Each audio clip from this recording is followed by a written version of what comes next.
Hello, everybody, and welcome. Thank you for joining us today. My name is José Batista. I am Community and Events Manager at Cogitatio Press, and it's a pleasure to host this special webinar.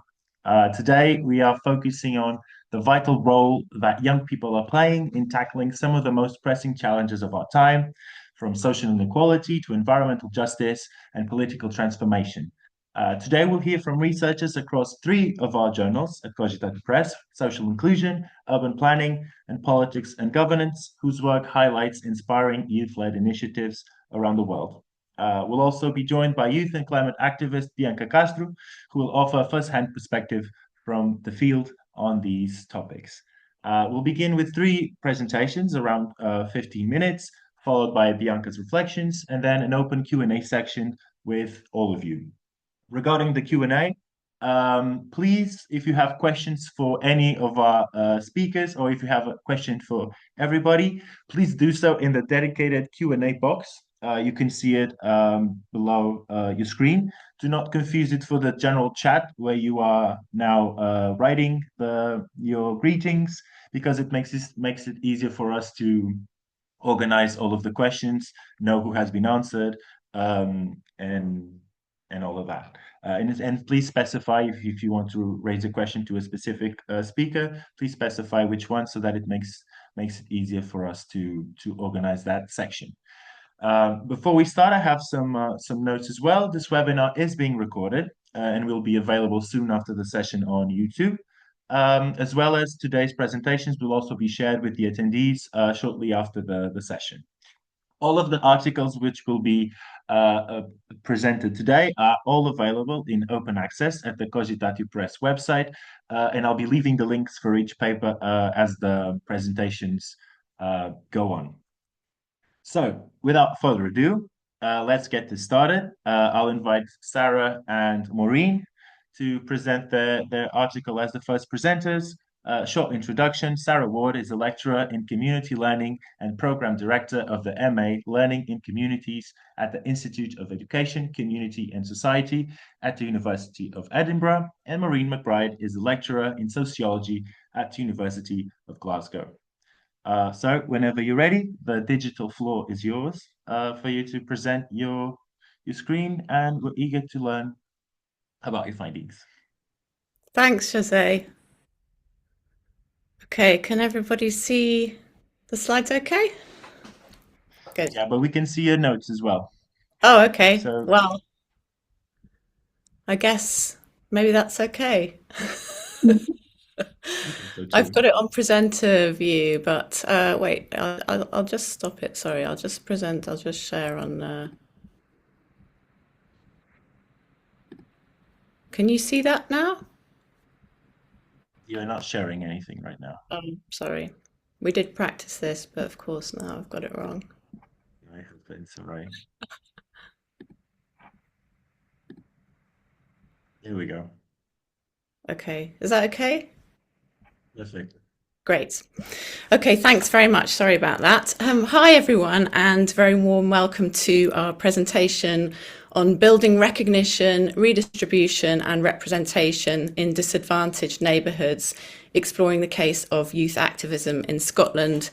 My name's Dr. Sarah Ward from the University of Edinburgh, as Jose said, and I'm presenting alongside my colleague, Dr. Maureen McBride from the University of Glasgow today. And we'd also like to acknowledge the important contribution of our two co-authors who are not here today, Dr. Claire Bunner and Ian Corbett as well.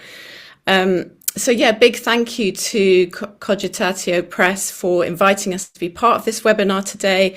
And we were delighted to have our paper published in the Social Inclusion Journal last year, based on research from a pilot study which was funded through the British Academy Early Career Researcher Network Fund. So I'm just going to kick off by briefly introducing Nancy Fraser's social justice theory on parity of participation, which was the theoretical frame for our paper. So Fraser argues that in order to play an equal role in society, that people should have the opportunity to participate fully across the three domains of social, economic, and political participation, and that all three need to be present to ensure full parity of participation.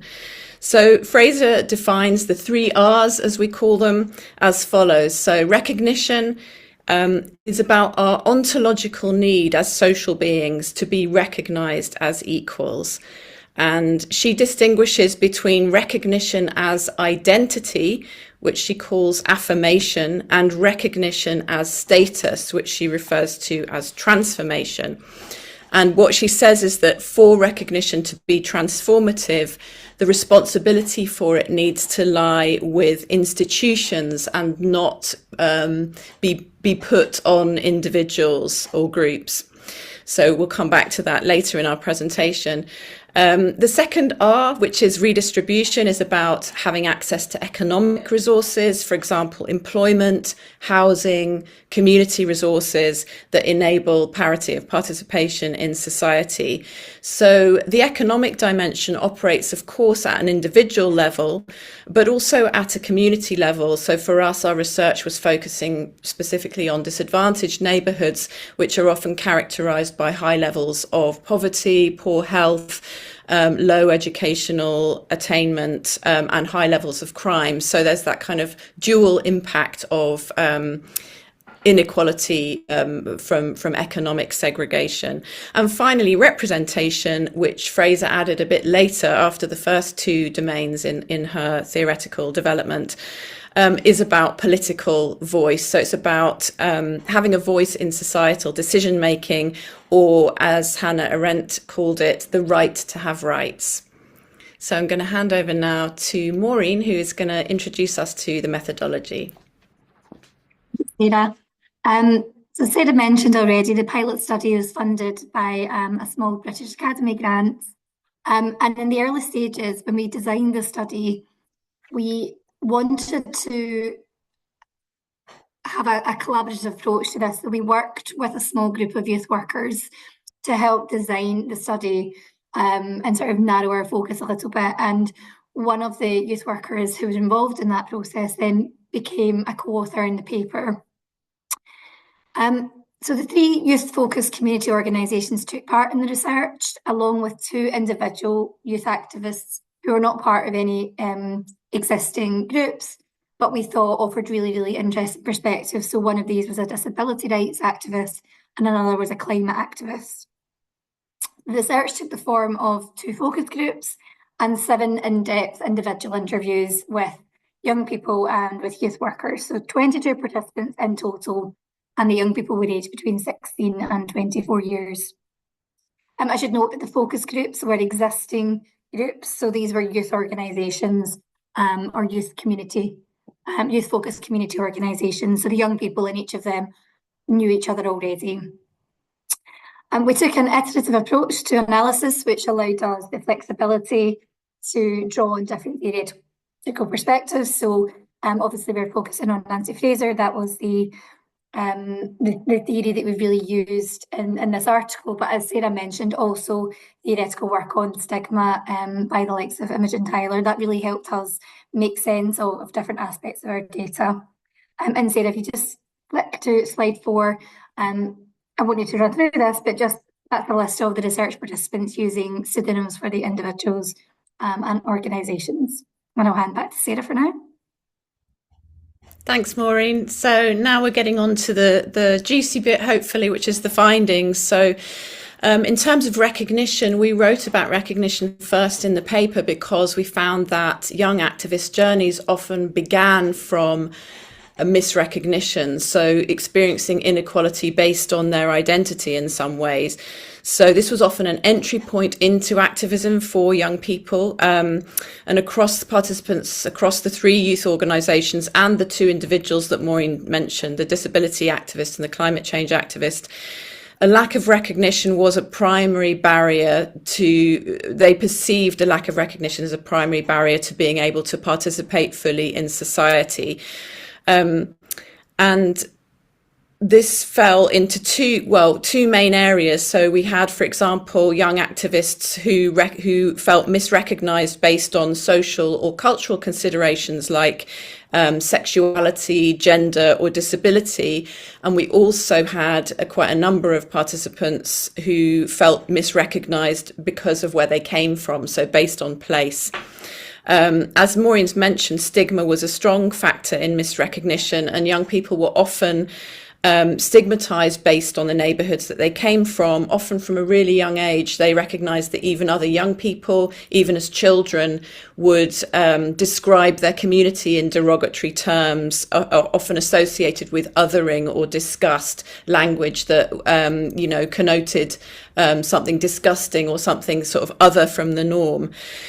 And we'll come back to that in one of the quotes. But in terms of what we were surprised to find was that in all of the projects, young people were making really good use of the creative arts to promote recognition and to challenge dominant narratives around identity. So, for example, in the Kirkhill community, they had set up a YouTube TV channel as part of their youth organisation, and the young people kind of curated and conceived and developed a whole range of different programmes for that TV station, which included kind of factual programmes about what was going on in the community, about different individuals in the community, but also creative content, reality TV, game shows, horror movies, all kinds of different things that young people created as part of that and broadcast through the channel to a widening audience of local people.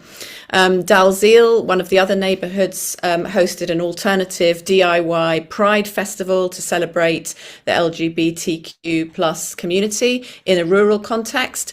And Newbank was involved in an ongoing street art project, as well as organising a DIY local music festival in the supermarket car park. And these were all kind of led by young people. We also became really aware of the role of grassroots youth organisations as facilitators of this kind of creative work, and that creative arts was doing a lot of work in terms of expressing how young people felt, but also then going on to represent them to a wider audience in different ways.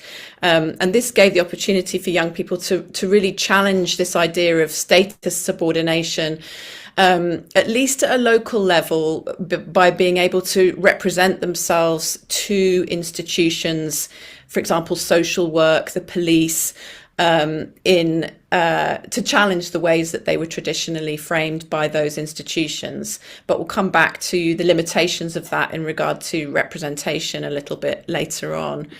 But this was a quote from one of our participants about the derogatory language that was often used. So everyone thinks Kirkhill is just a housing scheme. It's stinking. It's full of neds, which is a derogatory term associated with delinquency and low-level crime in Scotland.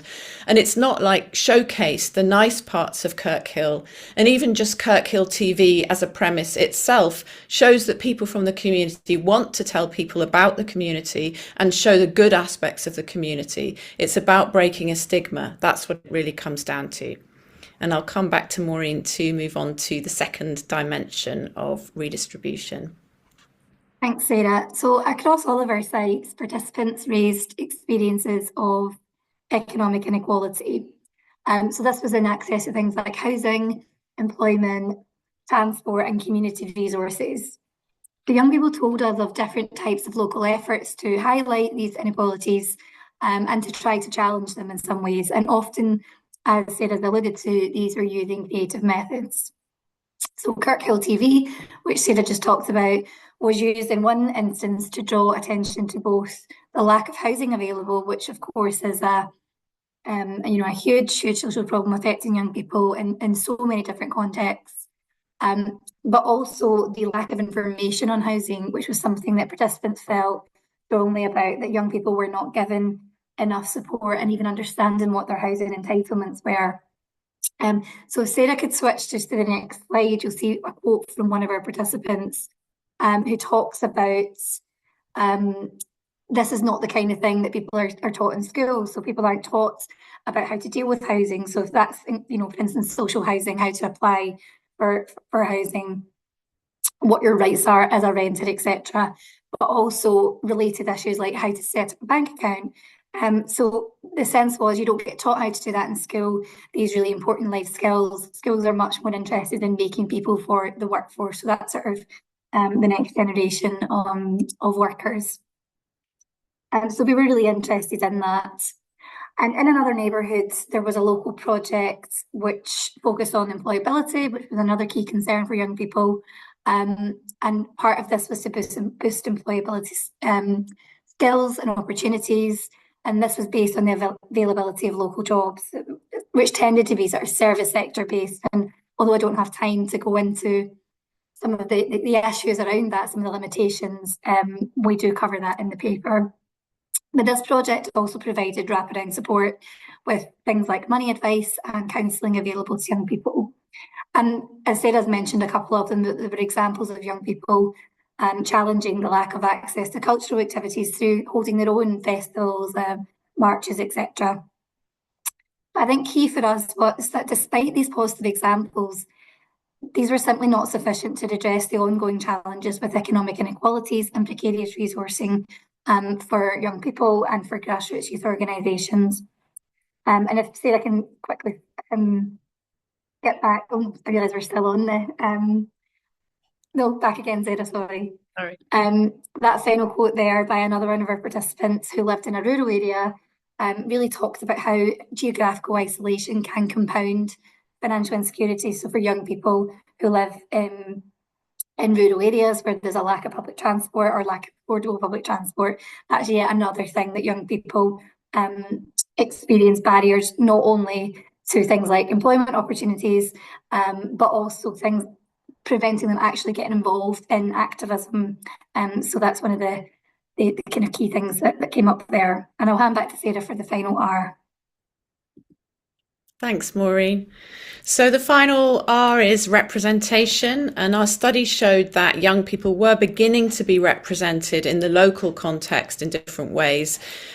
So we've already mentioned the creative arts as a means to build critical thinking and to support youth voice and give visibility to young people within their communities. We also saw some really strong emerging examples of young people who were in positions of leadership within their communities, who were able to speak on behalf of other young people.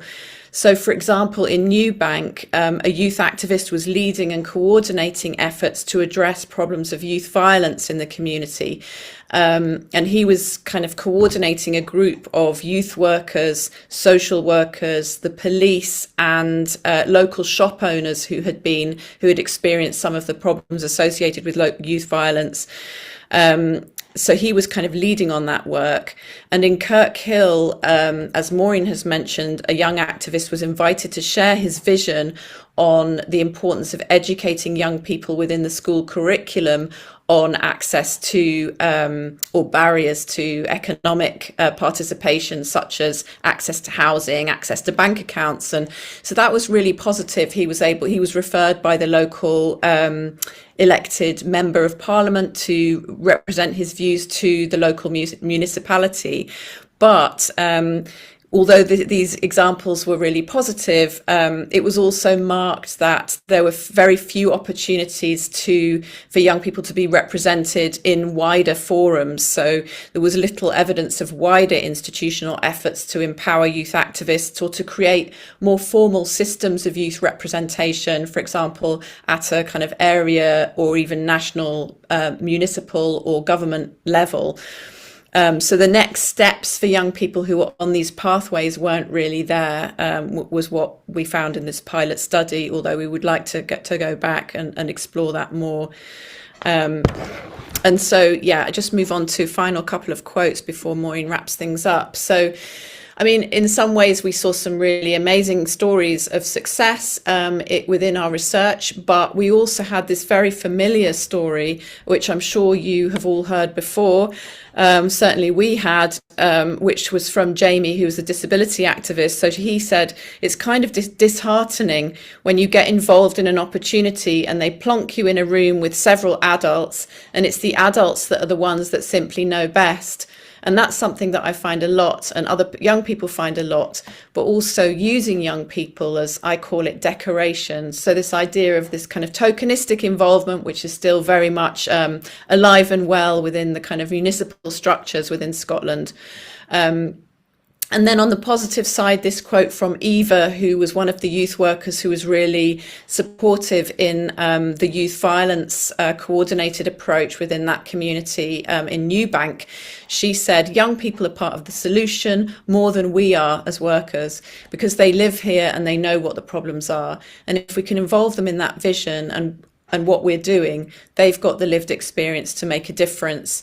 So again, that's probably a familiar message that we've heard before, but what we found was that in some communities, they were really trying to do this on the ground in a very kind of granular, applied way, which was very encouraging, but that we weren't necessarily seeing institutional support at a wider level for this kind of work. And I'll hand back to Maureen now for next steps. I'll be really quick here because I know that we've gone slightly over time. So we've tried here to offer a sense of how Nancy Fraser's framework helps to highlight the successes but also limitations of grassroots activism in disadvantaged neighbourhoods. There's a few reflections on how we might move this research forward, a few areas that we're really keen to take forward. So firstly, we'd love to collaborate further with youth activists to understand the practical steps to gaining wider political traction. So what might the institutional pathways be that could support status transformation based on the limitations that we've reflected on? We'd also love to conduct some further analysis of activist journeys and experiences through an intersectional lens and in different international contexts. So things like gender and sexuality, race and disability came up as powerfully shaping activist experiences. So that's an area we think is worthy of further exploration. And finally, we've talked quite a bit about different types of cultural media to youth activism, and that's something that we'd love. You know, we were so struck by the range of creative endeavours that came up in our small study and the potential for young people. So we'd love to do a little bit more work on that. But I'll finish up. Apologies, we're slightly over time. I think the jumping back between two people means you always stay a little bit longer, but thank you so much for listening. Thank you so much, Sarah and Maureen, for your presentation. We've had some great comments to your presentation as well as a couple of questions. I think if you want to have a look and prepare a little bit for the Q&A part, you have access to them as well. Thank you again. I'll invite our next speaker, Miriam Solis, Assistant Professor of Community and Regional Planning at the University of Texas at Austin, who will kindly present her article, Young Latinas and Latinos, Environmental Commitments, the Case of Waste. So Miriam, whenever you're ready, we are also.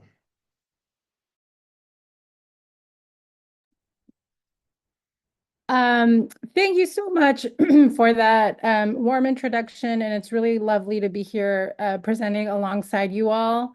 I'm very excited about the list of participants and the many different parts of the world that they're from. We've presented our research pretty extensively here in the state of Texas, so it'll be great to hear what folks from other parts of the world think and the questions that our research might provoke.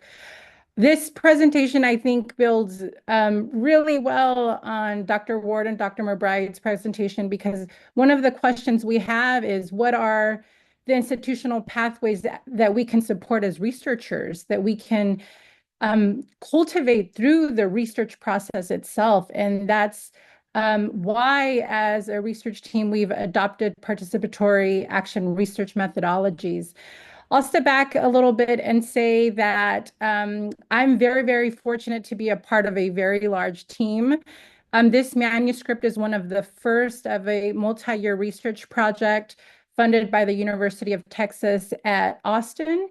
The initiative itself forms part of a university commitment to fund research projects that translate research to action. So we know that a lot of brilliant ideas are generated, a lot of important insights, but how do we turn that research or make it something that has an impact on communities? And we were fortunate to receive funding from the university to do that. This particular paper focuses on the very important finding of waste that I'll talk extensively about. And we're fortunate to have had it been published in the special issue on children's well-being in the post-pandemic city, design, planning, and policy challenges. My co-authors, I believe some of whom are here, are Sergio Morales, Noah Cohen, Catherine Perez Quiñones, Anna Chatham, Janice Hagerman, Marisa Oliva, and Carmen Valdez. I'm going to start by providing a bit of context to the larger research initiative, which starts from the idea that youth are very, very underrepresented in urban planning and community development. This is despite knowing that young people know and create space. There's a lot of information out there on encouraging young people to be outside, particularly these days with the role of social media. And so young people have historically and even now know what places they make them feel safe, make them feel comfortable. Sometimes youth are appropriating space to make them more conducive to their priorities and needs. And nonetheless, despite youth's very important role and understanding in creating public space, they're not active participants in urban planning processes. And this is where the potential role of youth participatory action research can play to elevate youth priorities and concerns. So as a research methodology, it can help us identify what's important, but also ideas on how to respond to what youth perceive as critical challenges. But in order to engage in youth participatory action research, it's important to be meaningfully connected to community and to establish collaborations with the ecosystem of social change in a given context. And this is why in the autumn of 2022, we, along with our collaborators, formed the Coalition for Youth, Health, and the Environment, which includes community members and leaders, municipal staff, environmental education organizations, and our team based out of the University of Texas at Austin. And the coalition convened in order to identify environmental justice priorities in FAR Texas, especially those identified by youth. And as a bit of context, our work has been very, very local in its focus on FAR Texas. It is a border city contending with major environmental challenges, so extreme heat, flooding, air quality, in part due to the toxic air pollution that comes from being along the US-Mexico border and an important trade route. And these major environmental problems and challenges are aggravated by a social political history of a region that has experienced extreme economic marginalization. So the Rio Grande Valley, which is where FAR is located, has historically been a place with a huge agricultural workforce that in many ways has experienced labor exploitation. That labor history is actually very linked to the emergence of colonias in the 20th century. And these have historically been unincorporated communities that are increasingly incorporated in municipalities, but because of their history of lack or slow incorporation, often have unmet infrastructure needs. Nonetheless, as we know from social change theory, where there are forms of marginalization, communities often respond in a wide range of ways to make claims about what their priorities are and needed responses. And as part of that, there's an extensive history of community and youth organizing efforts in FAR and in the greater region. So in working with the coalition members, we undertook youth participatory action research. And it's actually an ongoing project working with youth in far Texas. For us, this has involved walk-alongs, focus groups, or talking circles, as an important body of scholarship refers to them. One of the main methods we've also relied on is photo voice. And photo voice involves the combination of photography and narratives in order to identify priorities and important ways in which we ought to be responding to them. And as part of Photo Voice, we have employed the SHOWed framework to analyze that information that our youth co-researchers have generated. The questions we ask in developing these narratives are, what do you see here? What is really happening here? How does this relate to our lives? Why does this condition exist? And what can we do about it? So through a series of workshops, we engage in important discussions about environmental justice. Youth have the opportunity to take photos and then critically reflect on their own images. And as part of our methodological orientation, we consider our youth collaborators, our youth co-researchers, because they are essentially gathering what we as conventional researchers often refer to as data, and then analyze that information. As our analytical framework, we employ notions of critical consciousness to identify youth's environmental justice commitments.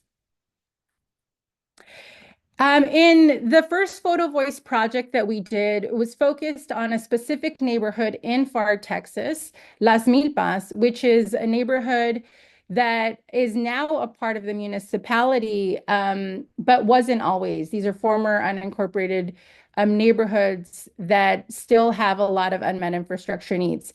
And youth, through their photos and narratives, identified 4 very important areas that they want to be able to respond to, and as our findings show, both as individuals and through more collective and institutional efforts.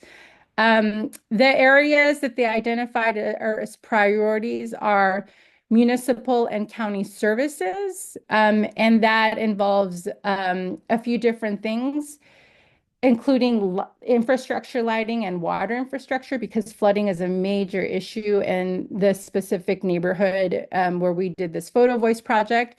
They identified accessibility and mobility as a very important concern.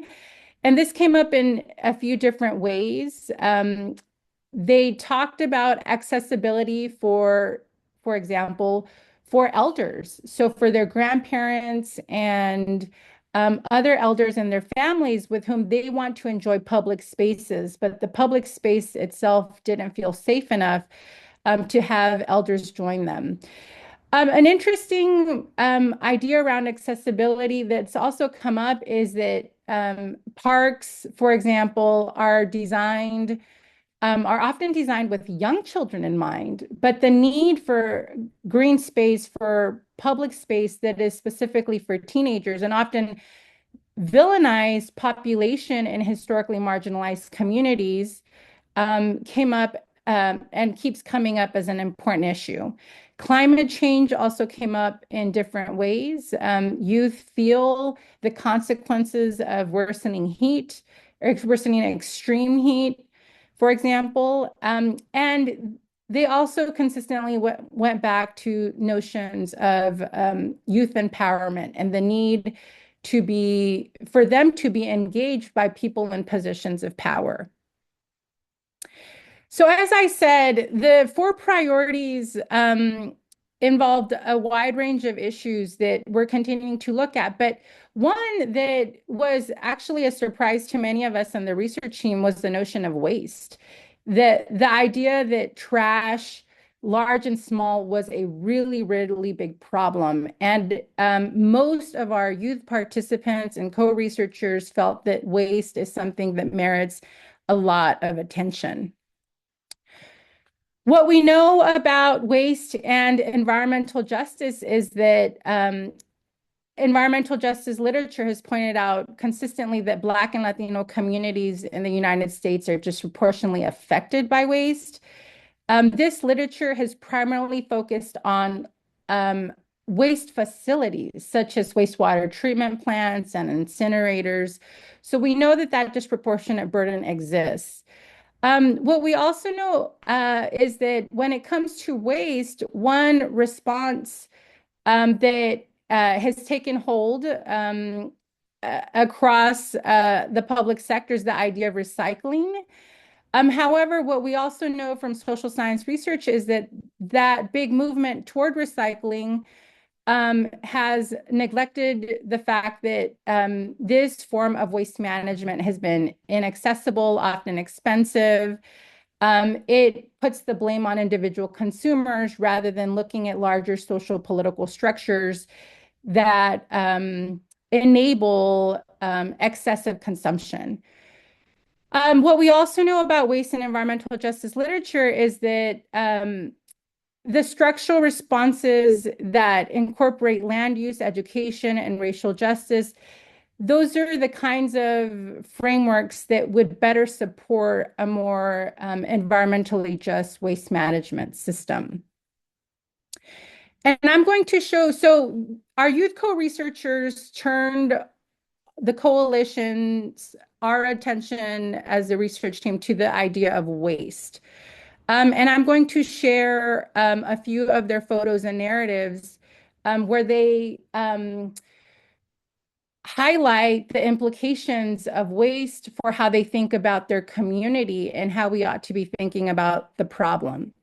So Elavio Gonzalez said, "There's a cup from a random restaurant lying near a trash can before you enter the playground. Other visible and not visible full trash cans are present. People aren't responsible enough to throw away trash, contributing to pollution. Being at a kid's playground, kids will think that it's okay to litter, and it's demoralizing to make an effort to clean it up when others aren't even trying." So part of Elavio's reflection is the internalization of the consequences of this and ultimate compounding effects of the lack of proper trash management in this particular park. Elisa Ruiz says, "Our systems for disposing items are clearly not working. This may be related to poverty and a lack of transportation, as dumping doesn't seem to happen in neighborhoods that are not poor. I think a system similar to recycling should be created so people can properly get rid of big items they no longer want."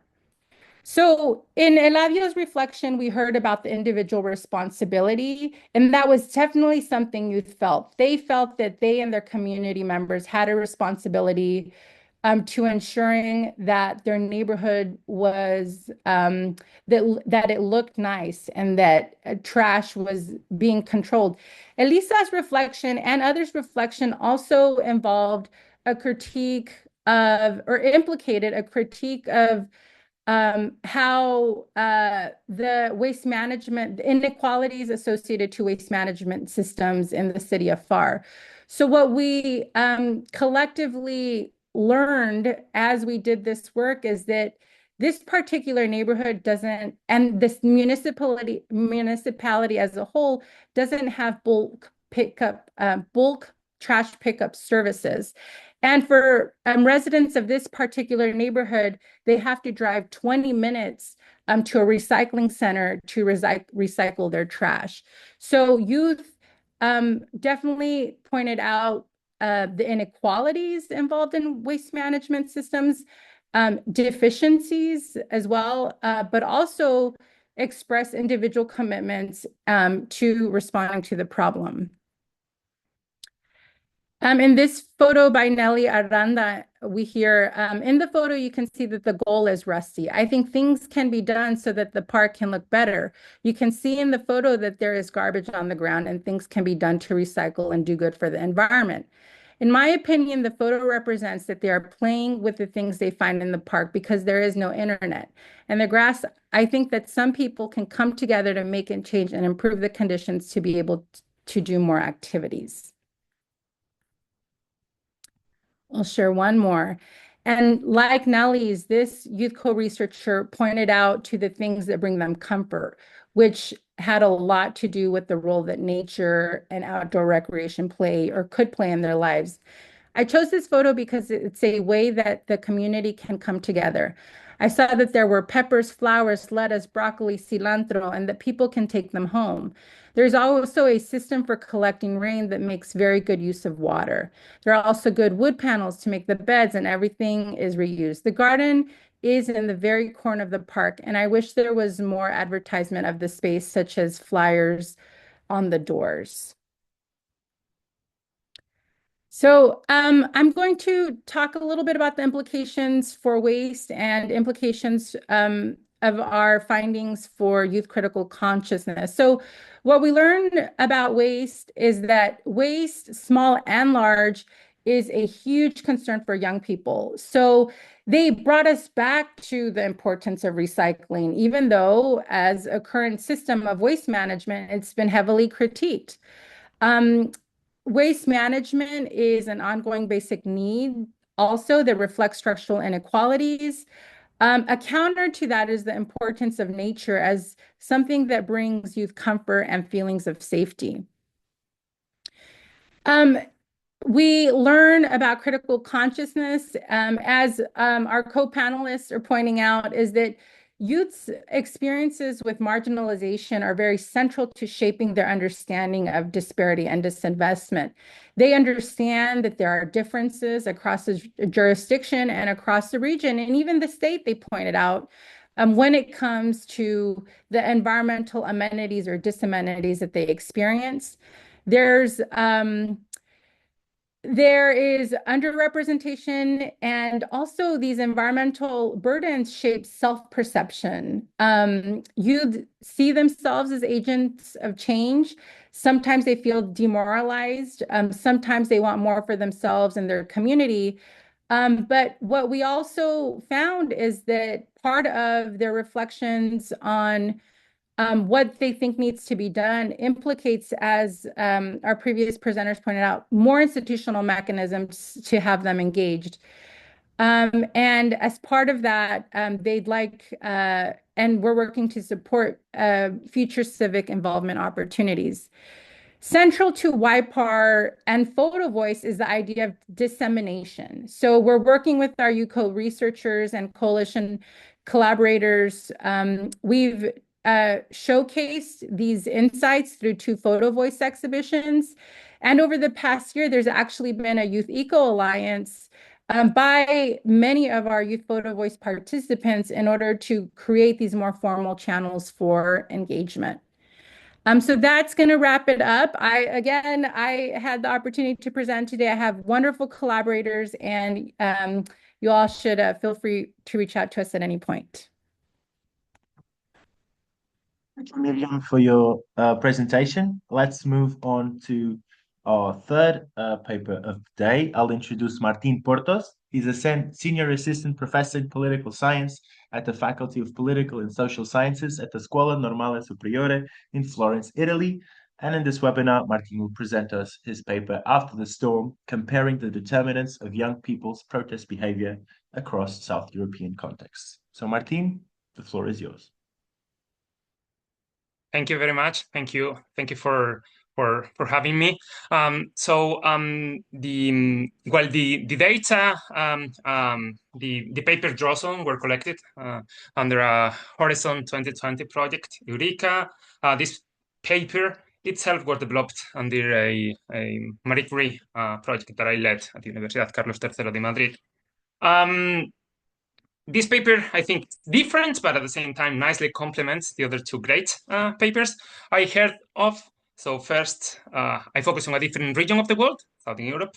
Second, I use, let's say, different empirical strategy and kind of data. So survey data and statistical analysis. And thirdly, I also look at a different topic mostly social movements and protest participation, which is my main topic of research and interest. So the overall idea is that we know how important has been youth mobilization throughout the last years in the southern European region, particularly in light of the Great Recession. Some scholars have been speaking about the so-called indignant generation, right?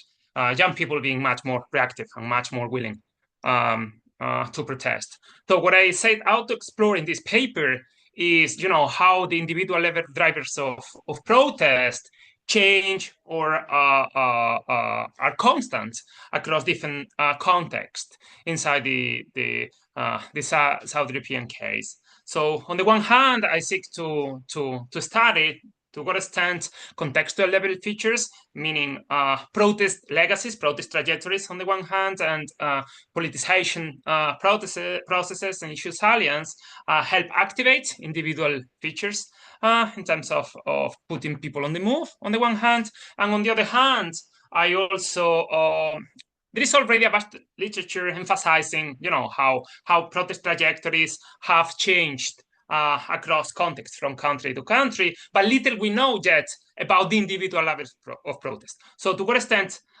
the profiles of the people who are on the streets are the same across different South European countries. So specifically, I will I will try to establish a dialogue with three main bodies of literature on three main drivers of protest participation that have been identified in the literature. So first, trying to develop country-specific expectations, right? So the first one, I'm looking into the role of gender, right? So one of the most established findings in political behavior literature is that there is a gender gap, right? Traditionally, women would be mean to be less likely to participate in politics than men. But this applies particularly to electoral forms of political participation, right? Evidence is much more inclusive when it comes to non-confrontational, extra-institutional forms of participation, on the one hand. On the other hand, something the literature agrees on is this idea of a sort of backlash or increased conservatism of gender regimes as in the aftermath of austerity. This has also contributed, right, to a huge mobilization in Italy around the Non Una di Meno framework, right, and also in Spain, right, around the 8M marches, for instance, 2018-19, mobilizing more than 5 million people in the streets. However, in Greece, we find, as compared to Italy and Spain, the feminist movement is weaker and fragmented and not so much devoted or focused on protest. It has let's say other forms of participation which do not necessarily entail engaging in mass protest. That's why I would expect that young females would be much more likely to protest than young males in Spain and Italy, but less so in Greece. Also, the three countries we are looking at, Italy, Spain, and Greece, the three of them have experienced harsh austerity policies, which have led to welfare retrenchment and increased dramatically standards of inequality and poverty in the last years. However, the mobilization around these topics in the last decade, 15 years, has been very different, though. Whereas, in Spain and Greece, you had mass mobilizations around the indignados kind of logic, which have dramatically shaped the political landscape and also politicized whole new cohorts of citizens. Protests have been much more scattered, weak, fragmented in the Italian context. So that's what I would expect, that on the basis of the politicization of the issue and also the very trajectory of mobilization in the countries, whereas material deprivation is going to be likely to increase or to mobilize young people in Spain and Greece, not so in the Italian case. And finally, I break down, let's say, ideology. We know social movement literature has by far and large emphasized how, protest participation is a foremost prerogative of the left, meaning left-wing people are much more likely to mobilize to protest or to engage in mass protesting than right-wing people, right? So that's why I break down, let's say, my expectation along the two, let's say, the two dimensions of ideologies. I would expect that people who are opposed to redistribution and people who are culturally conservative, meaning who develop negative attitudes towards the migrants, will be less likely to protest than more progressive people, than more left-wing people on the one hand, and also people holding more authoritarian views will be less likely to protest than people holding more libertarian views. So this is a sort of a recap of my theory and the way I expect, the hypothesis to be verified for my three countries, right?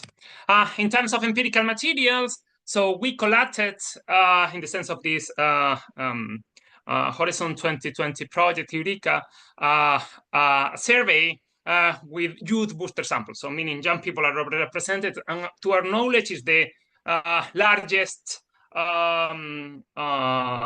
or the survey with the largest sample size, which is representative at the national level, covering 9 European countries. In here, I'm gonna just focus on the 3 of them, which are my main focus of interest. So Spain, Greece, and Italy, right?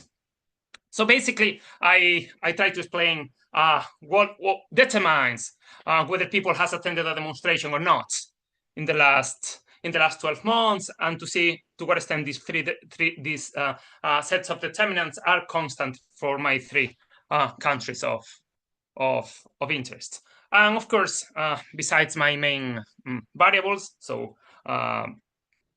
sex, deprivation, and the 3 indicators for left-right ideology, I include the usual controls identified in the literature: biographical availability, political values, and network exposure. So this is the overall results, but I'm gonna focus on my hypothesis, right? So overall, what I observed in figure 2 is basically that, you see, whereas females are much more likely to protest than males in Spain, this difference holds this gap, but it's much smaller for Italy, and there is no such gap for Greece, right? In figure 3, I basically see that deprivation has no effect for any of the 3 countries. So you see that my hypotheses are partially confirmed. So hypothesis on gender works well, the hypothesis on deprivation doesn't. And when it comes to ideology, I also observe asymmetric effects. So you see for Spain that people who are more culturally progressive, so who are more pro-migrant and who are more pro-redistribution in socioeconomic terms, are much more likely to protest than people who are more right-wing. This effect doesn't hold at all for Greece, and it holds partially for Italy. You see that people who are progressive in cultural terms are more likely to protest in Italy, but they are not. Those who are more progressive or more interventionist, more progressive in socioeconomic terms. So overall, what I find here is that, or what this paper tries to address is to fill in a gap in the sense that we have very little comparative study on the systematic drivers of young people protesting participation across countries in the same region, in the Southern European region, in this case. And what this study finds is a huge heterogeneity in terms of the role that different determinants of protest play across the 3 countries. The overall message is that socioeconomic grievances do not seem to mobilize people, at least in pre-COVID contemporary times, in any of the 3 countries. But clearly, women with left libertarian attitudes are those more willing to engage among the youth in Spain, but this doesn't seem to be the case for Greece in this particular context, at least 2018, 2019. And the results are partially confirmed for Italy, which should be a case in between Spain and Greece, right? So what this paper pushes us, I think, is to develop and implement more context sensitive analysis that take into account of the 100 trajectories and the cultures of mobilization, and on the other hand, issue salience and the politicization of the issues of the day. And on the other hand, this sort of paper also pushes us to keep, let's say, monitoring and studying how this contemporary, how these young people, whether this sort of asymmetric effect we have observed for asymmetric people, for young people across the countries, will hold in the years to come as they grow older. Thank you very much.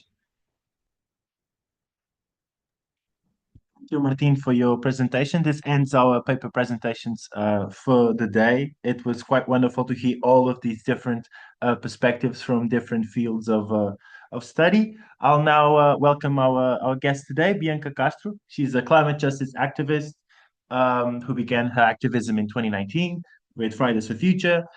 She's also a delegate at UN climate conferences and currently the deputy program leader of Roots, a global initiative centered on climate justice that works with frontline communities and youth to build local power. So whenever you are ready, Bianca, we are ready. Thank you so much for the lovely introduction, and thank you so much for all the other panelists. It was really fascinating to hear about your work. It was super interesting, and a lot of it resonated with me.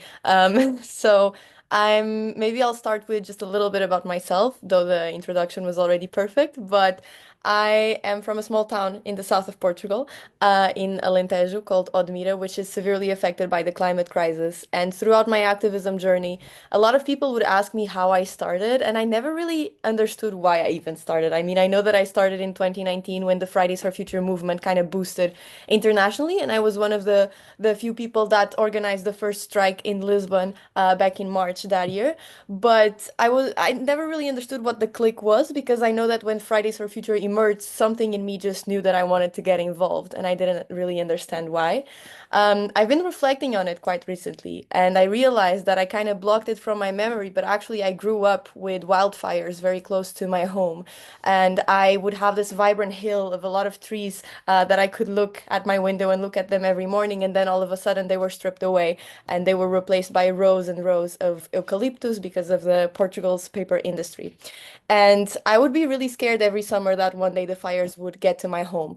But I didn't realize that that was the climate crisis. And actually, I think only after I started my activism, it clicked in me that actually I grew up with that sort of fear. And I did witness the climate crisis getting worse and worse and being fueled by the interests of profit above the planet. So just as I said, a few years later, I left my hometown. I moved to Lisbon to pursue my studies, and that's when Fridays for Future started internationally and also in Lisbon.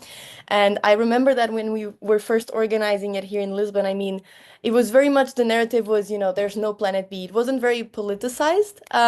It was just a very spontaneous boost where the youth wanted to take it to the streets, and we all kind of started learning by doing in the different countries. And I remember thinking that, if 500 people show up, that would be amazing. And all of a sudden we'd had 15,000 in the streets of Lisbon, which is huge for us. And that was kind of a turning point for me, because in the end, since then, for the past 6 years, I've pretty much dedicated my life to the climate justice movement. I now work at Roots, so I mainly work with movements and organizations from the Global South and the most affected regions. We've been organizing, for example, something that we call the Climate Justice Camp, which is a platform that brings people together annually, around 300 to 400 people from the Global South to come together and strategize. And that has led to new coalitions forming, for example, in the Caribbean region, where we noticed that there were a lot of groups in different islands, but they weren't necessarily connected, or they didn't even know about each other's work and the synergies that they had. And so one of the things that I've been working on is creating these sorts of platforms and bridges for people to be able to better work together and unite their efforts across regions and also across the globe, because we know that these crises, a lot of them don't have borders, and especially the climate one. So I think that looking at the spontaneous mobilizations that started in 2019, I think first, it is important to recognize that the movement, specifically the climate movement, which is what I feel like I can talk about, but it did not start in 2019. It started way ahead. I mean, there's indigenous communities that have been fighting for the planet since forever, but there was a boost in youth mobilization and youth involvement in 2019, led by Greta Thunberg in specific. And I think that the way that so many of us, myself included, just jumped right into it and we just started organizing. And I would look at people, I was 17 when I started, but I would look at people who were 13, 14, and they were organizing such incredible things. And I had a mix of, admiration because you're so young and you're doing so much, but also it was very weird. It was a bit scary to see someone so young feeling the need to do that. It is something felt a little bit off. But I do think that the fact that so many young people jumped right into it, it shows that a lot of us already kind of felt the need to be politically active, but maybe we didn't recognize that that was what we were feeling or how we would be able to do it. But then with this whole boost, we kind of found a way to start together and to get into it, and we kind of learned from doing. So I do have a few examples of community organizing that are quite close to me that I wanted to share. One of them is a campaign that I was coordinating with a few people, with activists from the Philippines, Argentina, and Germany. It was called Clean Up Standard Chartered. So Standard Chartered Bank is a UK-based bank that was financing a lot of climate destruction projects, mainly in the global south. So a lot of neo-colonialism in the middle of this as well.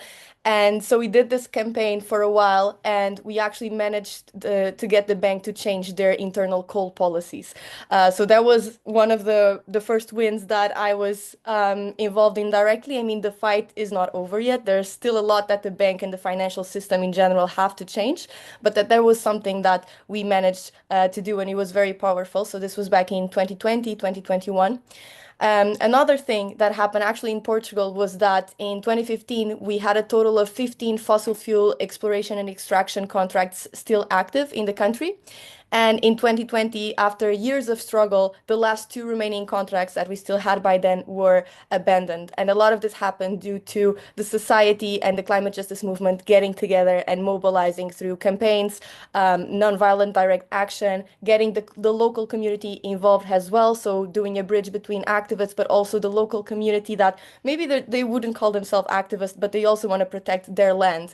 And that was a big win that we also managed to get. And something that actually happened quite recently internationally is that, so in September of 2021, the government of Vanuatu, which is one of the Pacific islands that is the most affected by the climate crisis and that has least contributed to it, they announced their intention to take climate change to the International Court of Justice in the Netherlands. And this actually started from efforts from a group called the Pacific Island Students Fighting Climate Change, which is a youth group from the Pacific Islands, from across the Pacific, that did this campaign to bring this, that is one of the biggest crises that humanity have faced, to the highest court that we have. And they managed to do it. So in December, finally, the court listened to 100 states and organizations about what they would consider to be the legal obligations of states to fight climate change and what should be the consequences if they do not abide by them. And I was actually there helping with a parallel event where we brought 18 people to give their testimonies from their lived experiences being from different regions affected by the climate crisis. And in all of this, some of the experts that were there helping us out, they elaborated a document that was then delivered to the court as a civil society submission. And this was led by youth organizations. It was led by the specific youth organization that I mentioned, and by an organization called the Future Generations Tribunal that is working on securing the rights of the future generations. And it's entirely youth-led as well. So youth has been doing so much for the past few years. And I do have a few notes of things that I thought were particularly interesting from the studies that we just heard about. So I apologize if this is a little bit scattered because I have a lot of thoughts. But I first wanted to start by saying that especially after these examples that connect different ways of doing activism, that I see youth activism has a live ecosystem. There's something that I really like, which is the concept of movement ecology, which basically says that, we have a whole ecosystem of people that perceive and do activism in different ways, but everything is connected and they all have to come together. So we might have youth that focus more on education and bringing these subjects to their schools and universities. We might have youth that focus more on policy and negotiations, for example, taking part in the UN climate change conferences and being inside the room doing lobbying with the negotiators from their countries. We have youth that is focusing on litigation, and this is something that is more and more common in the youth movement. And then we have people who might focus on mass mobilizations, like the ones we saw in 2019 with Fridays for Future, or on civil disobedience and nonviolent direct action, which I would call kind of the rebels of the movement. And this all works together in an ecosystem. I think that a lot of it, and this was mentioned briefly as well before, a lot of this is not taught at school. So a lot of this, it's kind of learning by doing. And I think that there's been this trend recently where youth that has started when we were teenagers, we are now the people who are joining big NGOs, big climate NGOs, big social issues NGOs. And so there's this new generation emerging in these spaces that before we were told were very institutionalized, or maybe, you know, it seemed like they were not reachable. But now it seems like there's this new generation coming. And I think one thing that I've noticed is that, and I've joined Greenpeace International in 2022, and now I'm in the process of making my team Roots independent. So we are part of Greenpeace right now, but we aim to be an independent NGO by 2026. And one thing that I noticed is that starting in youth activism makes a difference when it comes to the scope of our work, because when you start as a youth activist, you kind of need to learn what you're doing as you are already doing it. So you have to know how to organize a mobilization, but also do logistics, but also write a press release, but also be a spokesperson, all at the same time. And this is something that you learn when maybe you're not even 18. And then I'm getting to these spaces, and the first thing I thought was, whoa, is this all that I have to do in a particular role? I'm used to having to do kind of all of it. And that was something that was very interesting to me, coming from this youth activism space and culture. And I think that more and more youth activists are becoming experts in these different topics. So, for example, I've been a delegate at the UN Climate Change Conference at COP since 2019. So I've been to 5, 6 of those, and it's a space that is very exclusive, very elitist. Even though youth has been going there, it is still not very accessible, but there's quite a few youth that do get there. But then when we get to this space, it seems like a lot of organizations and the conference itself, the UN itself, they like having us there because they like saying that youth is there. But then there's the problem that was mentioned here quite a few times of tokenization. And to that, I think that, you know, the whole difference lies in not just calling youth the very last minute, but involving youth from the beginning and recognizing that a lot of youth organizers are also experts. They also know what's going on. They know how to mobilize. They know how to campaign. They know how to do these things. And they've been doing it. They've been doing it for years now. And something that is happening now is that more and more there's been opportunities coming up. So fellowships and trainings that are organized by youth. So for example, there's a few trainings of how to engage in climate negotiations as a young person. And these are trainings that are mostly developed by young people themselves, because of this notion that we had to get to these places, we didn't know how. So now we want the next generation of activists to have the support that we didn't have. And this is something that is happening, and it's kind of a snowball effect that is going on in the youth movement already. And I think that, and also because there was a comment I also saw already in the comment that someone left here, but regarding factors that motivate young people to engage in activism.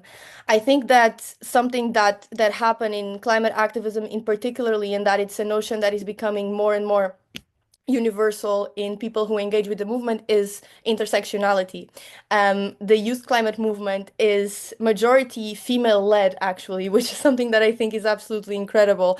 And I think that also comes from from this notion of intersectionality, that we know that women and the most marginalized communities are disproportionately affected by the climate crisis and by all the other crises for that matter. But in the climate movement, we've been seeing more and more that the notion of climate justice is that climate change is a complex political issue of social justice. So we cannot talk about climate justice without talking about anti-racism, without talking about LGBTQ rights, without talking about gender equality. And this is something that is more and more present in youth activists. And I think something that adds to that is that our generation is not afraid to speak up against the status quo. And I think that's something great about us. And we've been seeing more and more people not being afraid to stand up, even though it might be really hard, and we might be told over and over again that we should spend this time studying, which we are doing it at the same time because we felt the need to do it.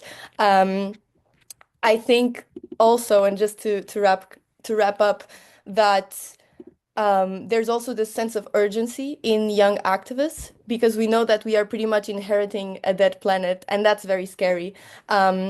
And we've been talking more and more about, for example, climate anxiety and mental health and burnout in climate spaces. And it's something that it's been openly talked about more recently, which is great, but it's something that a lot of young people face because we know the state of the planet that we're in, and we know that we are the last generation that can do something about it. And so I think that's something that is very universally present in the young people in the movement, is that we need to learn how to take this urgency and this fear that we have of what might happen and turn it into action and turn it into collective organizing, because I think we grow up a little bit with the sense that we don't have another option except doing that, other consequences, and there's so many people already facing them. And so the way that I think about it is that I need to do everything that is in my power to stop this. And even if in the end I fail and I'm not able to achieve what I wanted to, I will know that I did everything in my power to try to do it. And I think I'll stop here. But thank you so much again. Thank you so much, Bianca, for your riveting comments, for taking into the papers at hand into your answer as well, and for those lovely examples of other initiatives that are ongoing right now. I see that our speakers are already typing away some answers for our questions. I'll ask you to, if you are answering some more right now, to stop it so we can answer them live, so that the people who will check this webinar, the recording, can get some of the questions answered through speech as well. I remind everybody, if you direct your questions in the Q&A box, there's a tab which says the answered questions. Our speakers have so kindly given very complete answers to your questions as well, so we won't address those right now. But there are some people who have posed some questions in the general chat. I've fished them out throughout this webinar, and I will start off with an open question. And it goes like this. So thanks for sharing these great research approaches and findings. Tokenistic engagement is unfortunately increasing alongside with a stronger push to include youth more. This is also a sign of the difficulty, for many different reasons, from institutions to pick this up. In the case of the first presentation, I understand this is falling out of the scope of the research. In the second presentation, Miriam referred to the actionable research. And the question is, would you have any suggestion on how this formal/institutionalized recognition and representation could be facilitated? So I believe anyone could have something on this. I'll take whoever wants to address this first. I can copy this question again also because it was a doozy. So about tokenistic representation, something we've addressed so far. Sarah, you can go ahead, yeah. Yeah, I'll jump in because we did have a similar question which I typed a response to as well. And this is something that's come up repeatedly, I think. Hopefully I can speak for Maureen as well, because we've collaborated on a number of different research projects. But something that we've spoken about being really important kind of in retrospect is that you really have to get institutional sign up before the start, for example, before the start of a research project, to say, are you going to be real partners? Are you actually going to listen and take on board what young people are saying and not just kind of cherry pick what you want to hear? Because what we've found, I think, with institutional partners is sometimes they'll listen, sometimes they'll take some of the findings, but it's quite partial and it's what fits with an existing political agenda. So I think, that's kind of one potential approach, is to be very strategic and say, okay, here's who we want to collaborate with potentially on this project, and, approaching institutional partners. But then on the other hand, I think also, in terms of things like protest and dissent, we also heard really strongly from participants in our research that those kinds of efforts at institutional collaboration often were tokenistic, and often young people would prefer to get on with doing things under their own steam at a local level that they could be in control of than. I mean, one example we had was a young person who went to Westminster to get involved in political work there, and was so disgusted by the system, the political system at Westminster, that they ended up coming back to their local community, and they said, I'm going to spend all my time and effort in my local community because actually the political system is just not working at all. So, I think there's like different perspectives on this, and probably being really strategic is important. But I think what we learned that as researchers was the way in which institutions were going to be very partial in how they responded to youth voice and youth demands. So, yeah, thanks. If no one wants to add on to that, I have another question, which was posed to Miriam and Sarah and Maureen, of course.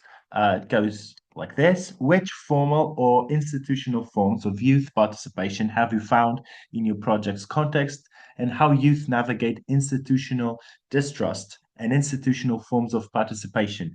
Any good practices found in terms of institutional forms of participation?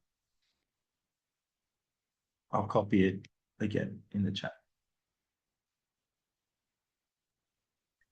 I'll briefly respond to that. They're actually, and this relates to the previous question as well. I mean, one of the reasons in which we really try to preempt tokenization is by working with youth, but also with community-based organizations. These are community leaders, organizations with long histories of advancing community priorities. And we could have just worked with decision-making bodies, right? Local government.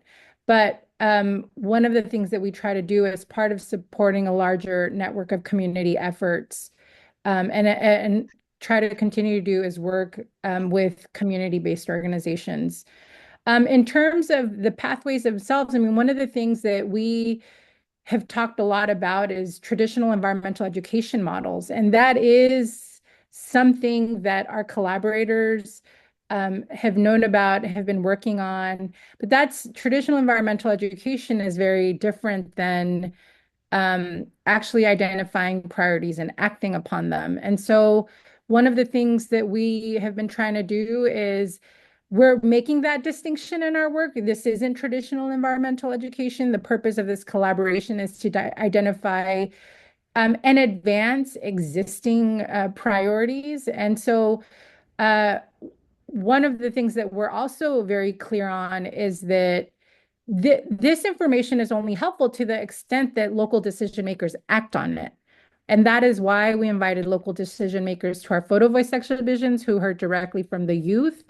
As part of that, we have found very, very supportive people within formal institutional structures. So one of the directors of the Parks and Recreation Department, for example, is one of our biggest supporters and collaborators. And so we've taken a multi-pronged approach to not fall into these tokenistic tendencies that large institutions also do, but to have conversation with a wide range of folks to distinguish between doing this work and then actually shaping the built environment in such a way that reflects youth priorities.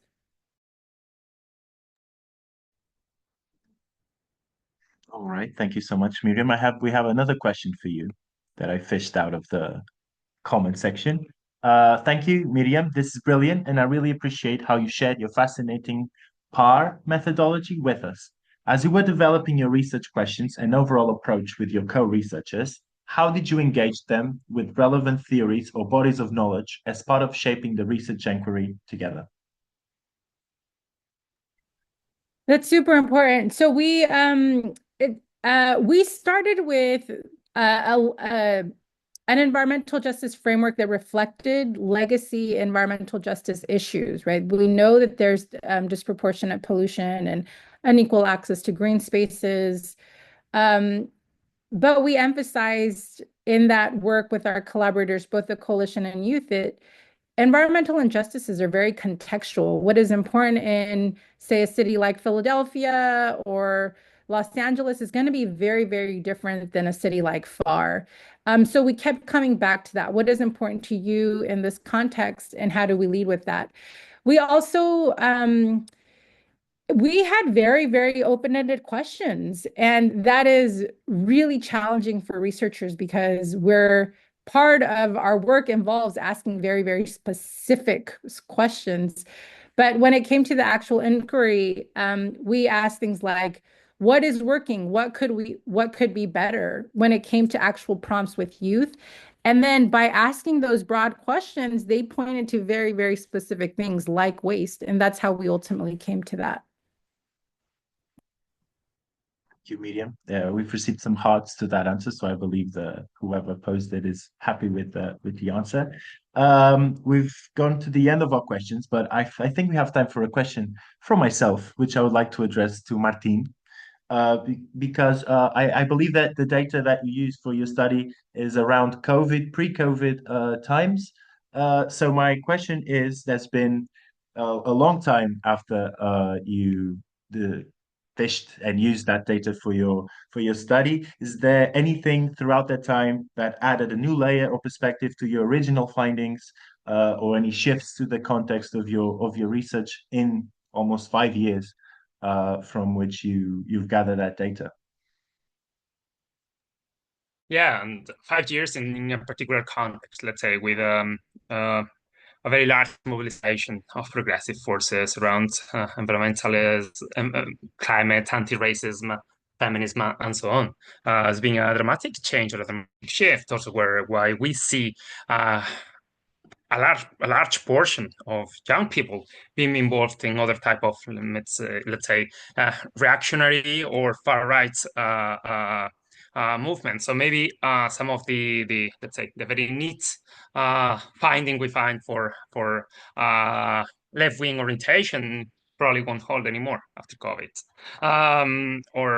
and similar maybe the effect of gender in this case. So I think it should have been sort of softened somehow. So more research is needed along those lines to see to what extent, our findings travel across time. My suspicion is that not so. All right. Thank you so much, Martín. Thank you to every speaker. I don't know if you have any final remarks that you wish to make. If you do, I'll just leave some quick notes before we end, actually. So as I said, this webinar is being recorded. It will be up soon on YouTube as well for you to rewatch it. I will also share the presentations that we saw today with all of you if you want to have a more calm read at them as well. And before we end, I'd like to say all of the articles are available at the Cogitatio Press website. I've linked them on the chat throughout the session, with also all of the other research that is published in each respective thematic issue. And also, we are going on a little break from our webinars and events. We have one more event coming next month. If you are interested in applying for a postdoctoral fellowship, we have a free workshop on the Marie Curie funded fellowship programs on the 8th of May. It's the date in which the funding opens. So if you are all interested in having some quick tips and some clues on how to navigate that program, this would be a great way to start it. So for me, that is all. I'd like to thank Miriam, Martín, Bianca, Maureen, and Sarah for accepting this invite and for this wonderful conversation. We had around 70 people engaged throughout the session. We had people from all across all of the continents almost. We had some very interesting questions as well. And that's it. I hope to see you all in the next one. Thank you again. Bye, everyone.